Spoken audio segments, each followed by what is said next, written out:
in the works. We're negotiating with Russia, Ukraine, trying to get that horrible situation over. এর আগে Ukraine যুদ্ধের দায় জেলেনস্কির কাঁধে চাপিয়েছিলেন মার্কিন প্রেসিডেন্ট ডোনাল্ড ট্রাম্প। তবে এবার ট্রাম্প সেই বক্তব্য পাল্টে ফেলেছেন। স্থানীয় সময় শুক্রবার তিনি বলেন, প্রকৃতপক্ষে রাশিয়া ইউক্রেনে হামলা করেছে, তবে জেলেনস্কি এবং সাবেক মার্কিন প্রেসিডেন্ট জো বাইডেনের যুদ্ধ এড়াতে পদক্ষেপ নেওয়া উচিত ছিল বলে মন্তব্য করেন তিনি।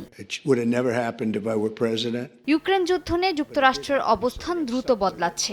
ইউক্রেনকে সামরিক সহায়তার বিনিময়ে $500 বিলিয়ন খনিজ সম্পদের দাবিতে অনড় অবস্থানে মার্কিন প্রেসিডেন্ট ডোনাল্ড ট্রাম্প। হোয়াইট হাউসে এক সংবাদ সম্মেলনে ট্রাম্প হুঁশিয়ারি দিয়েছেন, যদি কিয়েভ এই চুক্তিতে রাজি না হয় তবে দেশটি ব্যাপক সমস্যার সম্মুখীন হবে। তবে ইউক্রেনের প্রেসিডেন্ট ভলোদিমির জেলেনস্কি এখনও এতে রাজি হননি। খনিজ সম্পদের এই চুক্তি নিয়ে যুক্তরাষ্ট্র ও ইউক্রেনের মধ্যে উত্তেজনা বাড়ছে। খনিজ সম্পদ না দিলে ইউক্রেনের সামরিক বাহিনীকে দেয়া ইন্টারনেট পরিষেবা স্টারলিংকের ব্যবহারও সীমিত করার হুমকি দিয়েছে যুক্তরাষ্ট্র। এদিকে রুশ প্রেসিডেন্ট ভ্লাদিমির পুতিন মস্কোতে নিরাপত্তা পরিষদের সঙ্গে বৈঠক করেছেন। সম্প্রতি রাশিয়ার পররাষ্ট্রমন্ত্রী সের্গেই ল্যাভরভ মার্কিন কর্মকর্তাদের সঙ্গে বৈঠক করেছেন এবং শিগগিরই রাশিয়া যুক্তরাষ্ট্রের দ্বিতীয় দফা আলোচনা অনুষ্ঠিত হতে পারে।